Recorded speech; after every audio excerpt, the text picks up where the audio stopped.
Although what I'm about to tell you, many will try to debate me on this, but I'm gonna tell you why this generation is so rebellious.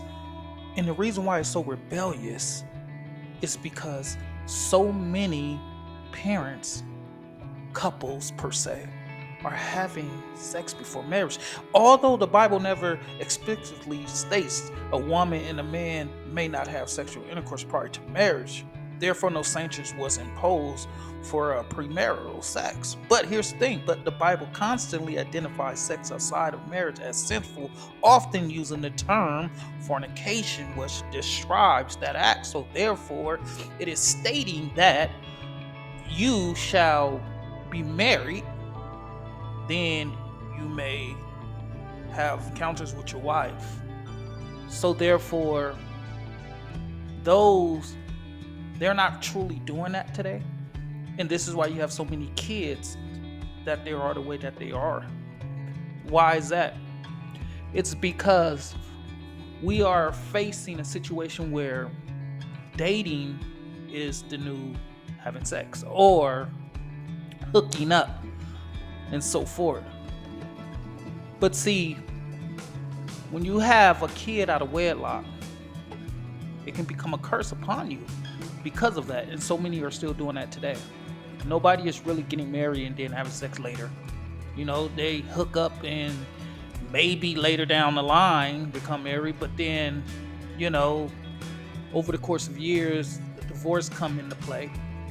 But this is why this generation is so rebellious, because of due to that, and it is still happening today, and it's been happening for so many centuries, because nobody is really taking on the true vow, which is to get married and then produce children. That's the way, the biblical way.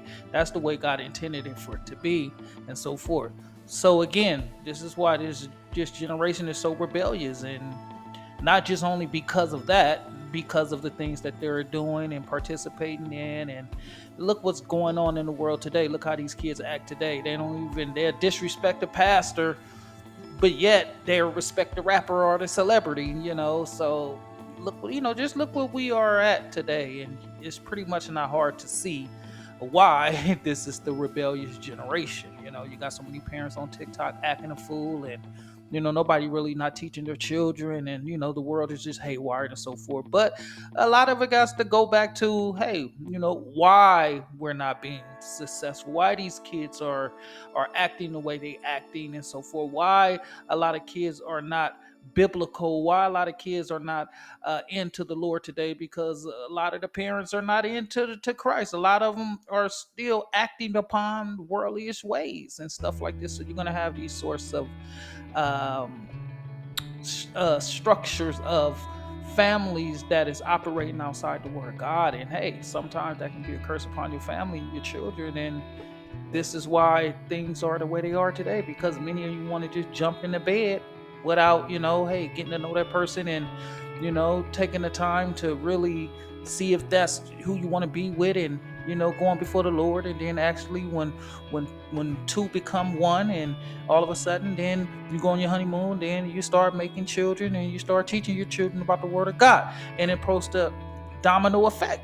That's the way it's supposed to be done.